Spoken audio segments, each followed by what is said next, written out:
Now we move to the theorem number 3. It states that if a transversal intersects two coplanar lines such that the pair of alternate angles are congruent, then the lines are parallel. It is saying if a transversal line, this EF is a transversal line, intersect two coplanar lines. Coplanar lines are those lines which lie on the same plane. This A, B, C, D are two coplanar lines and EF is a transversal line. As the transversal line cut two coplanar lines, that the pair of alternate angles are congruent.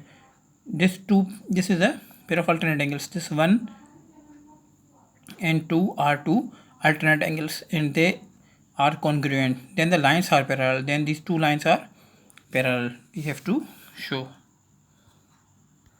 So we have given AB, line AB and line CD are two coplanar lines, and transversal EF, line AB and line CD are coplanar lines, means lying on the same plane, and EF is a transversal line that cuts two coplanar lines, cuts them at a point P and Q, which cuts them at point P and Q respectively, such that angle 1 is congruent to angle 2.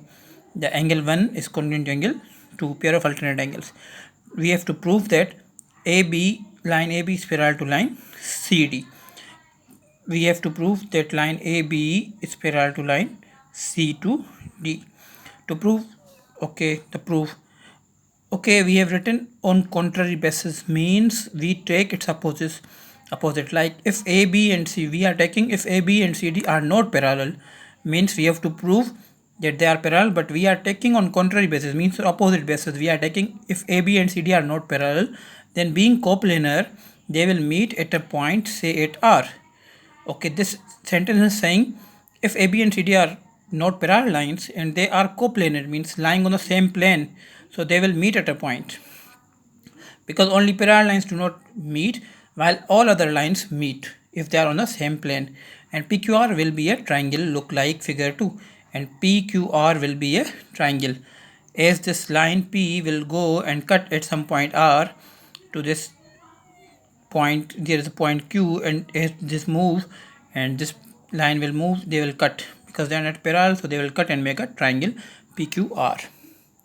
Okay, in statements in triangle PQR, angle 1 is exterior angle and angle 2 is interior angle. Okay, angle 1 is exterior angle while angle 2 is the interior angle by definition. Means we know from definition of exterior and interior angles that this is the interior angle of triangle and this is the one is the exterior angle of the triangle. Since measure of angle 1 is greater than measure of angle 2 by theorem 2, as measure of angle 1, this is a exterior angle, and we know the exterior angle is greater than the either of the two opposite interior angles from theorem number 2. But measure of angle 1 is equals to measure of angle 2 given, but we have given that measure of angle 1 is equal to the measure of angle 2. This is the given thing that we have given in the upper statement. In the question we say statement 2 and 3 cannot be true simultaneously. This 2 is saying 1 is greater than 2. This is saying angle 1 is equal to 2. It is not possibly at simultaneous, means at same time. Trichotomy property of order relation.